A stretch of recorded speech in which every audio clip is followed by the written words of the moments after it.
नमस्कार मित्रों, आज हम सुनेंगे माता अन्नपूर्णा की विशेष कथा। कैसे देवी ने जन्म लिया और क्यों कर माता अन्नपूर्णा ने मिटाई सबकी भूख। तो चलिए कथा शुरू करते हैं। एक दिन कैलाश पर्वत पर भगवान शिव ध्यान मग्न थे। माता पार्वती उनके समीप बैठी थी। अचानक शिव जी ने एक गंभीर प्रश्न पूछा। हे पार्वती, यह संसार केवल माया है। भोजन, जल, शरीर सब नश्वर है। ये सब भ्रम है। क्या तुम भी मानती हो कि यह अन्य माया है? पार्वती माता मुस्कुराई, लेकिन उनका हृदय गंभीर हो गया। उन्होंने उत्तर दिया, प्रभु, यदि अन्य माया है तो यह सारा जीवन भ्रम बन जाएगा। जब तक शरीर है तब तक अन्य ही जीवों का आधार है, अन्य ही ब्रह्म का रूप है। शिव ने कहा, यदि यह सत्य है तो संसार को यह प्रमाणित करो। माता पार्वती तुरंत अंतर्ध्यान हो गई। उनके जाते ही सृष्टि में अन्न का संकट छा गया। खेत सूख गए, अन्न गायब हो गया, नदियां भी सूखने लगी, प्राणी भी भूख से व्याकुल हो उठे। मनुष्य, देवता, पशु, पक्षी सभी भूख से पीड़ित हो उठे। स्वयं भगवान शिव को भूख सताने लगी।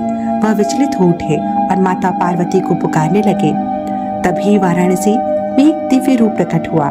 स्वर्ण आभा से चमकती हुई, हाथों में अन्न की थाली लिए एक देवी, जो प्रत्येक भूखे को प्रेम पूर्वक भोजन करा रही थी, वही थी माता अन्नपूर्णा, जो पार्वती का ही अन्नमयी रूप। भगवान शिव स्वयं वाराणसी पहुंचे और माता से प्रार्थना की, हे देवी, मैं भूखा हूँ, कृपया मुझे अन्न प्रदान करें। माता अन्नपूर्णा मुस्कुराई और कहा, हे महादेव, आपने स्वयं ही कहा था कि अन्न माया है, फिर आज आप माया से त्रस्त क्यों हैं?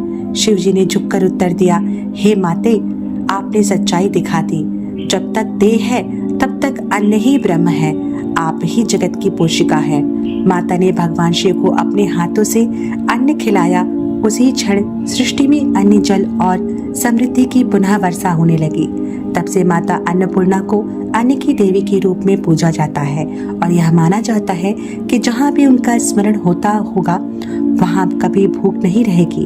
वाराणसी में माता अन्नपूर्णा का भव्य मंदिर आज भी स्थित है, जहाँ भक्त उन्हें श्रद्धा से अन्नदान करते हैं और उनसे कभी खाली न होने वाली थाली का आशीर्वाद मांगते हैं।